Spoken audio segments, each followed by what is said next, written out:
Dr. Marifat, we're going to talk a little bit about the risks of Surgery. surgeries. Can you tell us a little bit about bleeding?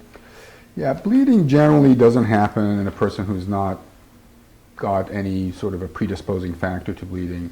99% of times when we go through an operation, a person comes out without any major complications at all.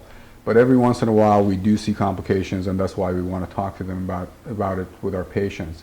Bleeding generally happens when a person has some sort of a predisposing factor to it, whether they were taking aspirin or some other medication that thins their blood. Certain people have really bad high blood pressure. They could be a little bit more prone to bleeding.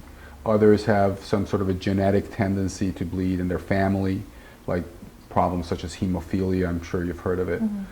But if you don't have any of those problems and you don't take medications such as aspirin or Coumadin or something like that to make your blood thin, the likelihood of having a bleeding problem with a surgery in cosmetic surgery, for example, is very, very small.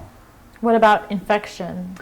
The same thing. We normally don't see infection in a normal, healthy individual.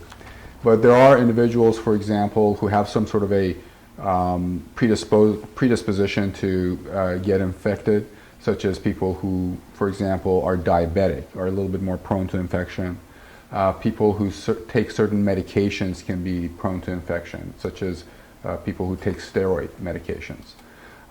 There are others who, for example, have some sort of an immunological problem, whether it's because of cancer or because of AIDS or HIV. These people are a little bit more prone to infection. But normal people in general don't get an infection, and we always put them on antibiotics before and after surgery anyway to stop the likelihood of that from happening. Can you tell us a little bit about the scarring from surgeries? Scar tissue formation with surgery is something that, the person is going to have some degree of scarring from any surgery that we do. It's just a question of how big the scars are and how visible they are. Everybody heals with scar tissue formation, but the object of plastic surgery is to place these scars in areas that are not seen and that they get healed in the best possible fashion. What about instances of damages to deeper structures such as nerves? That's extremely rare. We almost never see damage to deeper structures while we're doing this type of operation.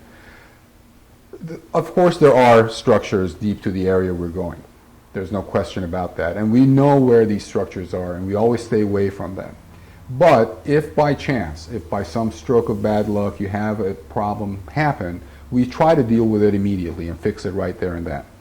If it is noticed later, then we can always go back and fix it later. But the likelihood of damaging one of the structures, one of the vital structures of the body that's underneath the skin is very little. Can you tell us a little bit about the change in skin sensation? Yeah, almost any surgery that you do, there will be some sensory changes. You're going to have some numbness, some tingling. There may be some changes in sensation to hot or cold after surgery, but that's completely normal and you should not be alarmed by it. Normally after 3 to 4 weeks, all of these sensory changes go back to normal anyway. What about asymmetry? Asymmetry is very unusual for a person to be completely symmetric. You almost never see it. Nobody is completely symmetric. But the object of plastic surgery is try to minimize major differences between the two sides, and we always try to do that. But the person has to also be realistic and should realize that nobody's completely symmetric, and in fact that's not the object of our surgery. We always try to make things symmetric as possible, but we have to accept a slight degree of asymmetry.